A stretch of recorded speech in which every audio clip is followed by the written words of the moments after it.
So it's been a couple weeks since I have made any content. Work has really picked up. As a school teacher, the couple weeks before school is crazy. And so I have a stack of books and thought I'd make a comic book roundup.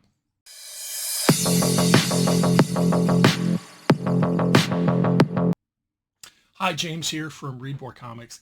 If you would first, please like, share, and subscribe. That will definitely help me push my content out there and get it in front of other people that might enjoy it.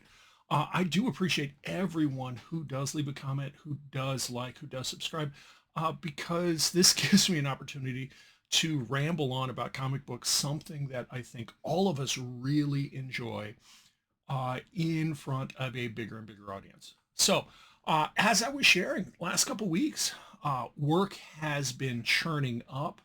Uh, this is just the reality of being a school teacher, that while summer might be taken up with thinking about school or doing projects around the house, spending times with family, or just relaxing and reading a stack of comics, which I definitely did, the weeks before school, things take a different trajectory. Uh, Definitely comic books took a downshift, though I've been reading. I haven't been able to share as much. And so here we have a comic book roundup video. This is only the last few weeks. And so while I have a lot of comics here, I want to kind of give that caveat that this is not reflective of an entire month or several months. This is just material that hasn't shown up in any video so far. During the past couple of weeks, I did get to go to my LCS, Buy Me Toys in beautiful Mishawaka, Indiana. Did clean out my pull box, and so I do have a stack of books in front of me from them. But I also, as I was working on some house projects, I was downgrade's the wrong word. I was trying to minimize my book library, keeping books I really enjoyed, but getting rid of books that were just taking up shelf space, because that's going to give more space for books and comic books. And I went to Half Price Books. As a result, I was able to pick up another stack of books, another stack of comic books that I didn't really plan on. And then I also have a couple graphic novels that I pre-ordered like more than a year ago. I think I'm actually subscribing to this book. It's just taken forever for Marvel to turn them out. And the other one I had seen, saw it on Instagram on the Ghost Machine Productions feed. And so I was looking for it. I saw it on Amazon, but I really wasn't ready to pull the trigger because I knew I had a bunch of other books coming in. Went to my LCS, and anytime I can just increase the amount of books I want to read, get trades, get uh, single issues, and support a small business. That's win-win. So let's go ahead and take a look at all of this. To begin with, this is kind of funny because there was another comic book YouTube channel. I think it's All About Words. I'll double check that. Anyway, he talked about a few series from the 90s that are really crazy easy to find, and they're a lot of fun. And he mentioned The Darkness by Ennis, and with the art by Silvestri. And I went, hey, I like Garth Ennis. I like Mark Silvestri. I haven't read anything about The Darkness, but when he gave a synopsis of it, it really attracted my attention. I went, hey, that's going to be a comic book goal. This summer, I am going to pick up all of this series, and I know it. I'm going to find it at Half Price Books. I'm going to find it in my LCS. I'm going to find it out in the wild. And that was kind of the caveat. That was the collecting parameter. It had to be out in the wild. Okay, so here we go. The Darkness. This is the only issue I found, which I find kind of funny. This is issue number 11. This is actually the D cover, I think. So I thought that was kind of interesting. Found this at Half Price Books, and I picked it up. The art looks really cool. This is an amazing cover, and I really do look forward to collecting the rest of the run when I find it. I suspect there's a few. Sorry, that's my dog in the background. A few cons that come in. One is a dealer con. I'll find a lot there, and they usually have, bonkers dollar bins. And then we usually have a con in it's late winter, early spring, a local con. I might find some luck there. There are a couple LCSs in the area that I have not checked out because I was busy. So I'm hopeful that I'm going to fill that in and then I'll be able to find it. The rest of these from Half Price Books, got a small stack right here. These all were inspired by another comic book YouTube channel, Bronzeville Comics. He had mentioned something about how he has certain books or characters that he might be looking for kind of on the download. They're not like big names. It's just something that's like if he sees it, he's going to pick it up. And so I was at Half Price Books. I went through the different bins they have that are really organized for titles that I have a list that I have goals for. I look through Batman. I'm looking for some Batman Volume 1 books. No luck.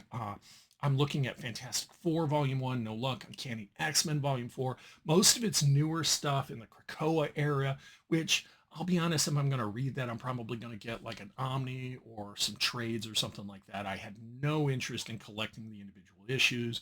Look at Captain America. No luck. And so I'm just kind of flipping through because I had some time on my hands before my LCS opened. I think this is what it was. Yeah, before. No, I was waiting for Half Price Books to give me an offer, okay, for the books I brought in. And I only brought in like half a dozen books, but they were all hard copies. And they were like really busy that day. So I'm sitting there just flipping through because I'm not going anywhere anyways. And I found this book. This is Red Lanterns. This is actually the second print, issue number 1 from the New 52. You can see it right there. And that sparked in the back of my mind a memory. I pulled up CLZ and I went, yes. I did a little bit more research. I actually Googled it while I was in the store, found a great website for it that kind of listed it all. One of the characters I'm on the down low collecting every appearance of, because it's not a really common appearance, is Dexter, the Red Lantern.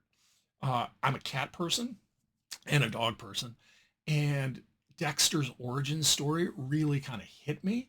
And so I early on, and I'm talking about early on as an adult collector, this is a good 12, 13 years ago when I began collecting as an adult, I made this a goal to collect every appearance of Dexter. And so as I was flipping through, I found this run of Red Lanterns. Most of these aren't keys, though I believe there is, one of the early ones is the first appearance of another Red Lantern. I don't remember which one it is. So I'm not going through and sharing the numbers or anything, just to, oops, that's upside down. I had these stacked up for a while. And one thing that TiVo and Lords of the Long Box used to say was he'd alternate, so to put less pressure on the spine. I kind of had these around the room, and it also keeps them from sliding off onto the floor, even though they're bagged and boarded. I've seen some books just slide and then it get crunched in a corner. The board saves it usually, but anyway, so I got a good run right there. And here was the awesome thing. I got this entire stack of books from Half Price Books because I brought stuff in, and I recognize that, as some people might say, it's like, hey, you didn't actually pay that. You actually sold something, and then you had to pay extra on top of that. And that's now how I see that, because the books that I sold, they were detritus. They were sitting on my shelf. I wasn't going to read them. They weren't going anywhere. I wasn't planning on selling them on eBay. If Half Price Books didn't buy them, they were going to end up in a Goodwill donation box. Okay? So if you subtract what I got in cash for the books from this, I ended up paying, like, I think it was 83 cents a book. Okay? And I think that is a great deal, especially for a character that for me, has some meaning. Okay? So next up is going to be a mail call. Out of all of this, ironically, I only have one mail call. This was actually it wasn't a raffle. It was a random drawing on Instagram, if you haven't, you want to follow on Instagram, Ghost Machine Pro and Ghost Machine Fans. So I followed on Ghost Machine Fans. They were having a random drawing. You had to throw up a picture of a couple of your favorite Ghost Machine books, tag some people in it. I did that. I ended up winning. Okay, which this was totally like just generosity from the admin for this Ghost Machine page. And I also know they have a Facebook page and it's connected. Okay. So this is Ghost Machine, issue number 1. Okay, this was the one shot, and it's signed by Jeff Johns. So this is the A cover. I think that was just really cool. That was just an awesome thing to get. Next up is this really big stack of books I got from my LCS, and I'm going to run through it. Some of these were pre-orders. Most of these were subscriptions, though the first few weren't. Okay. So starting out, we have Red Sonja. This is issue number 2 of the current run. And I ordered this through Previews World, the back issue, because of the artist. So this is Bjorn Berens. And he's been doing, I think it's the B cover. And it's absolutely gorgeous. And when I saw he did issue number 2, because starting with issue number 3 all the way up to the current issue, I've been pulling the Berens cover because I think he is giving a look at Red Sonja that is visceral, that's realistic, that captures the determination, the strength of this warrior. Check that out. In a way that other people haven't. And so I wanted to complete my run of Red Sonja. You know, I'm going to keep pulling it, but I want to make sure I have all the Berens covers. And so issue number 2 is one cover I'm looking for. And issue number 1, they had a ratio cover. I think it was a 1 in 20 or 1 in 25 Berens cover. So that's one I'm going to have to check out on the secondary market. These other 2 books are reprints. No, that's the wrong word. They're not reprints. These are, what's the word you're looking for, James? They're new printings. This is the second, no, these are both second printings of a Ghost Machine title that has just blown me away. It's one of my favorite Ghost Machine titles right now. And I decided to support the publisher, my LCS, and also this is just kind of a collecting itch I wanted to scratch by collecting all of the reprints, or not reprints, the second, third, fourth printings, the additional printings. This is not something I've done for any other title, but I decided for this title I was going to do it. Both of these are covers by Jason Fabok. So we have, let me make sure they're in the right order. We have Rook Exodus number 2. Okay, this is the second printing. There's now a third printing. It's gorgeous. And number 3. Okay. Awesome, awesome art. If you're not reading any Ghost Machine titles, check out Rook Exodus.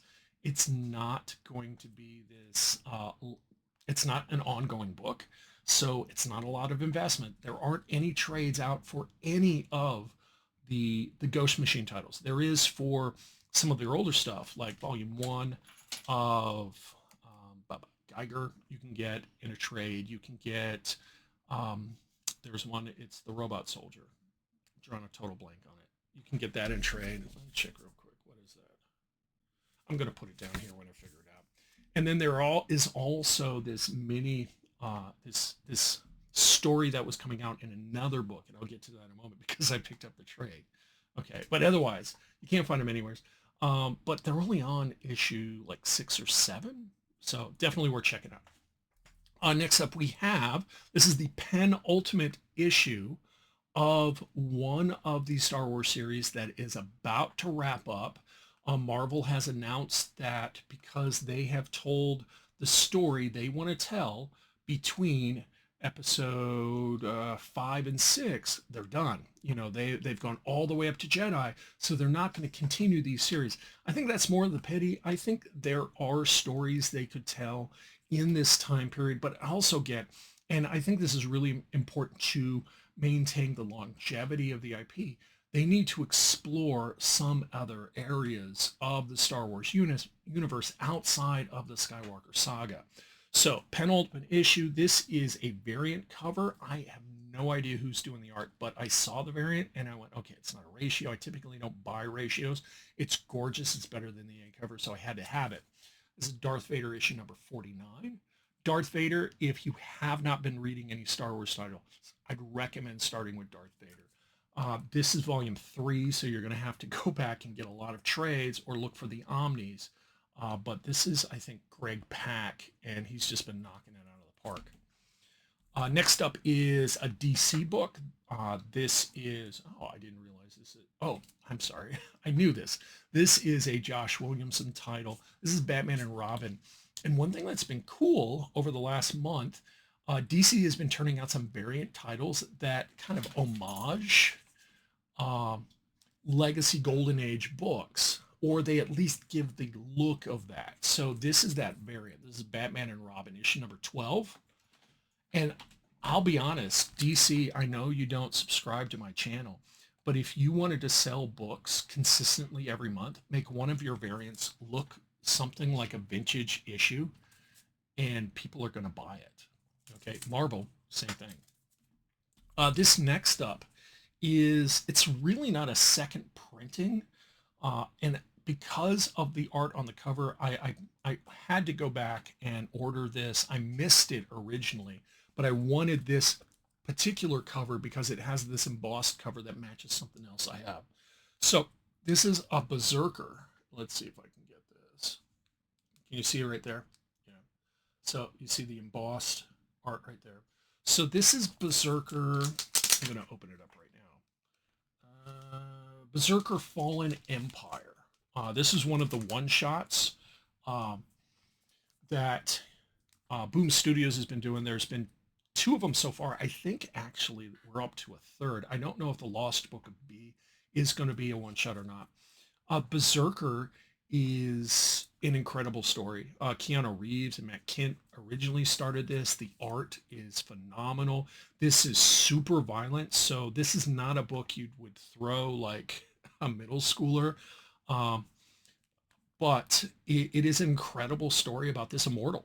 And what I love about this particular issue, and this is the second one that Boom Studios has come out with, this is the pen and ink issue. So you're going to see the ink and the pencil and ink work, really just the pen, the inking without any colors. So you really get to see what the artist was intending. The art pops on this, but it's almost like watching a movie with the director commentary.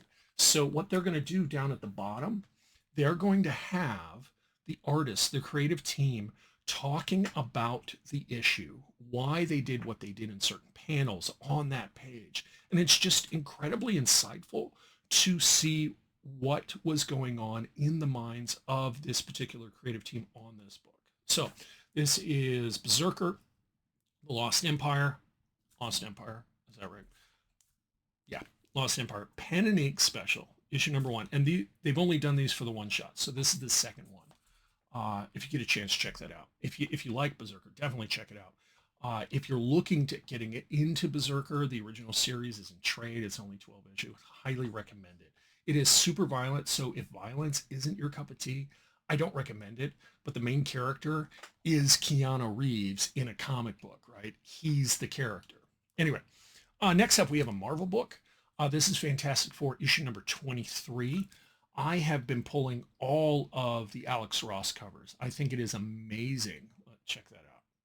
I think it is amazing that Marvel has one of the best artists in his generation doing a cover work for a phenomenal title.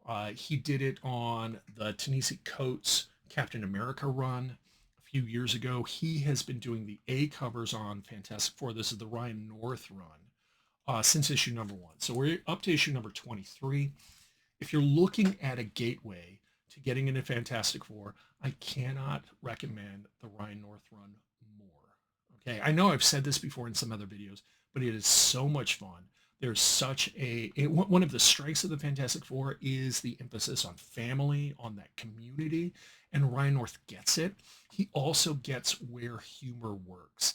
And humor isn't something you see very often in comic books, but the interaction between the Thing and Johnny Storm is phenomenal. Okay, it's just funny. Okay, so Fantastic Four issue number 23. This is a new printing of an old book that is going to be outside of my outside of my budget for some time. This is House of Mystery, issue number 9. Well, okay, let me take off my eyes for a moment. No, I'm not sure what issue of House of Mystery it is because I went with a variant cover. So House of Mystery had the first appearance of Swamp Thing.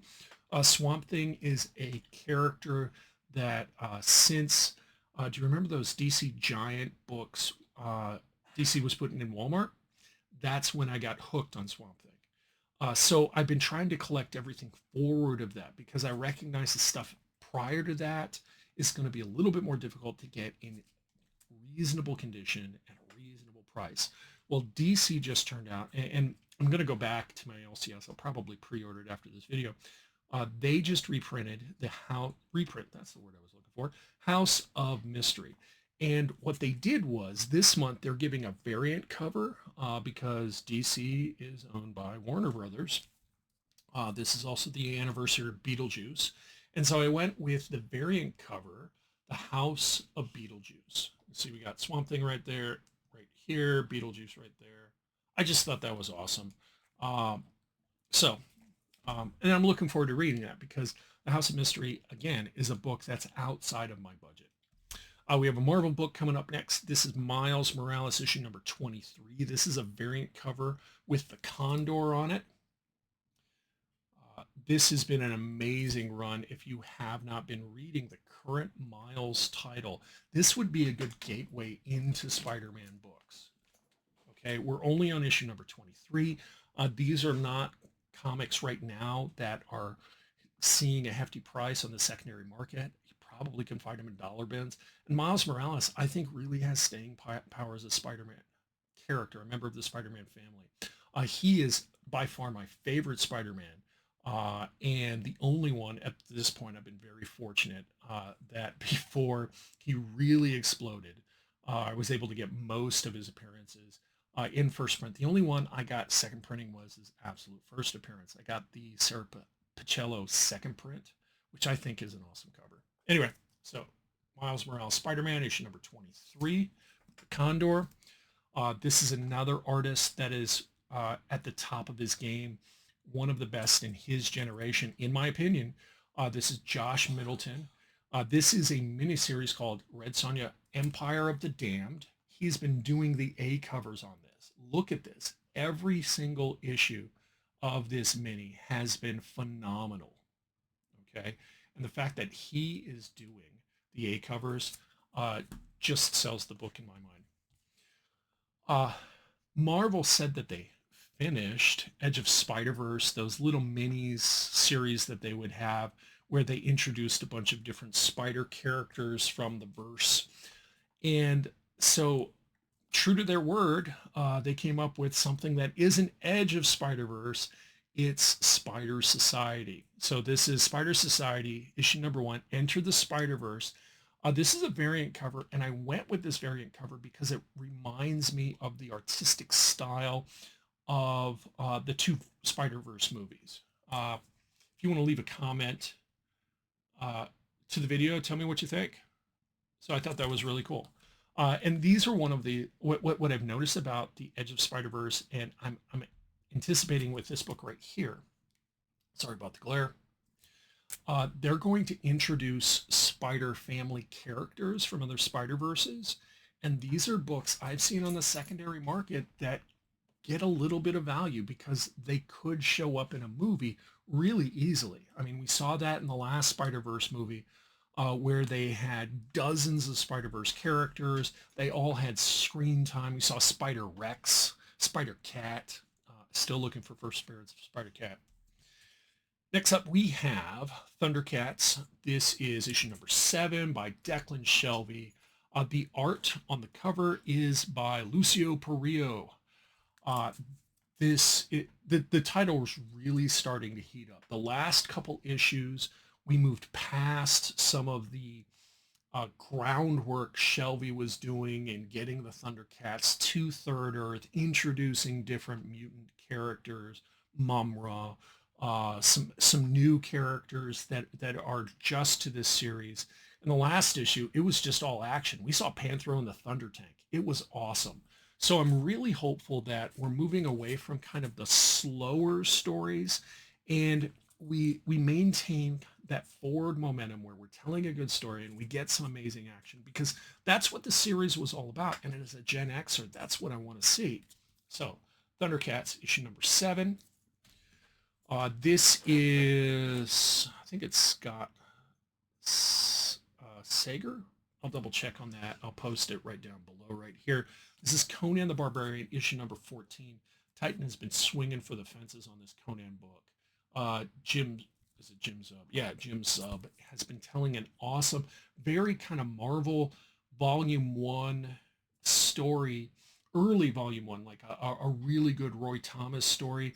The art has been phenomenal. There has been incredible dialogue. There's a lot of text in this. This is a really dense book. I'm a little behind on reading it, so I don't know what's going on in this title, though the last couple covers has been connected to The Frost Giant's Daughter by Robert E. Howard, which is one of the best short stories you could read. Just a side note, if you have not read any Conan, any Robert E. Howard, highly recommend it. I think it's supposed to come out in the public domain next year, so you could find it all online for free. Here we have another penultimate Star Wars issue. This is Star Wars issue number 49. And then Star Wars and Darth Vader issue number 50. If you haven't seen it in the previews or in the Marvel catalog, they're supposed to be connecting covers, and they're supposed to be super cool. So I'll probably pick up those and the A cover, just so I have those and something to read. This is another one. This is a part of the Elseworlds imprint from DC. And we have actually in this book 2 separate stories. In issue number 1, I wasn't expecting that. Tom Taylor had written the original series, and I've become a huge fan of Tom Taylor since his, Nightwing, and there was another one. It was from Boom. This one here, we're actually getting 2 for the price of 1, which is really cool. I went with the variant cover. There was supposed to be some really gorgeous Matina covers, and then he made some career choices that flushed his current career down the toilet, which is unfortunate because he really is an amazing artist if he doesn't take shortcuts. So here we have Dark Knights of Steel, All Winter issue number 2. Okay, the primary story focuses on a Viking. What is the character's name? It's not Death Dealer. I'll figure it out. I'll put it right down here. Anyway, so they're Viking iterations of DC villains, like Vandal Savage is a Viking lord. Anyway, and he employs this Viking mercenary to attack this medieval castle, and he decides that he's tired of killing. Deathstroke, that's what it is. Deathstroke, a Viking Deathstroke. Amazing story, and the art is incredible. They decided to kind of do a wash to it, kind of a sepia, and instead of having a lot of color to it, it's mostly black and white, except for the blood, okay, which is cool. And then the backup story is a Tom Taylor story connecting to the story he told in Dark Knights of Steel.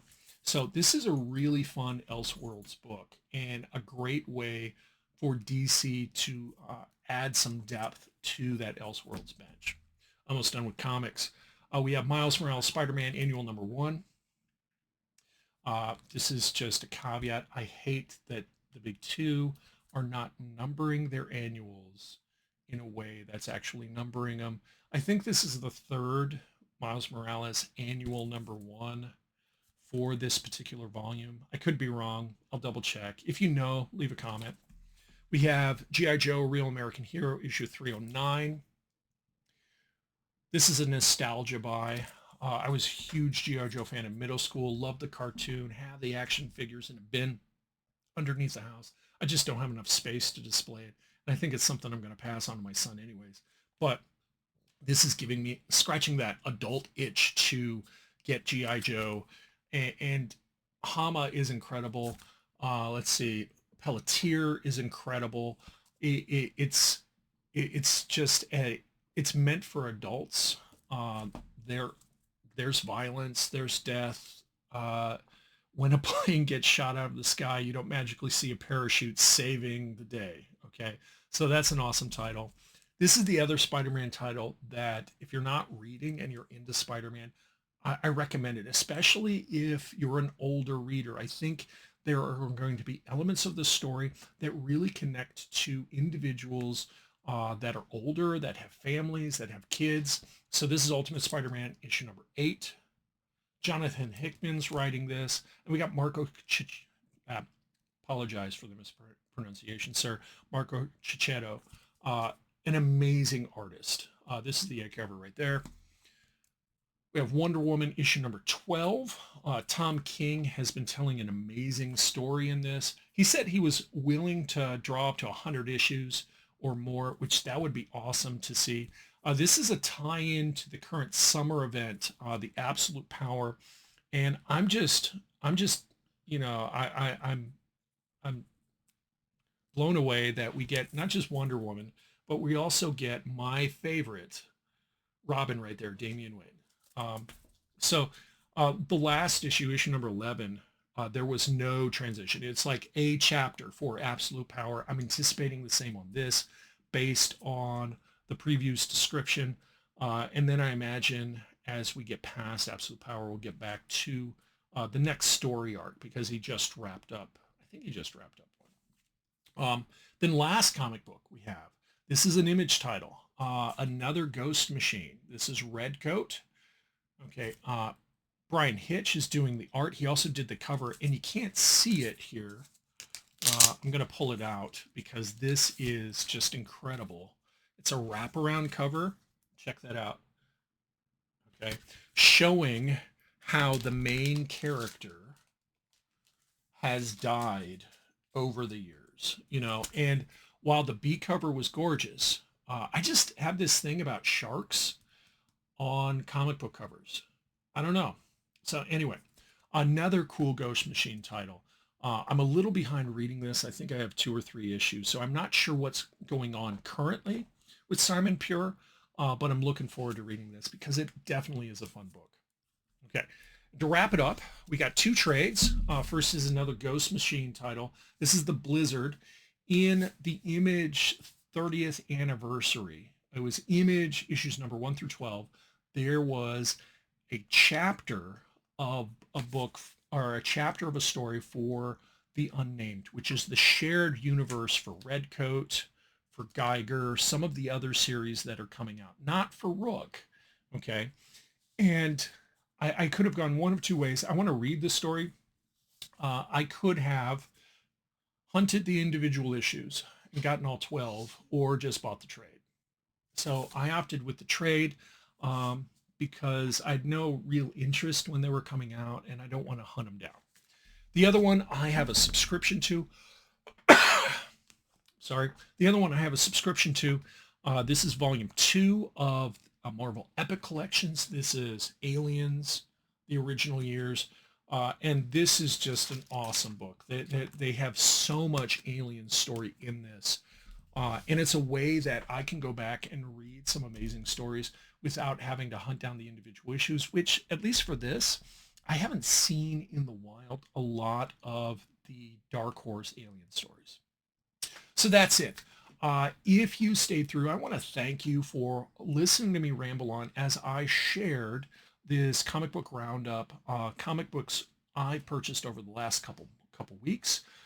If you would please like, share, and subscribe. That does definitely help with the algorithm and push the content out there. And don't forget to read more comics.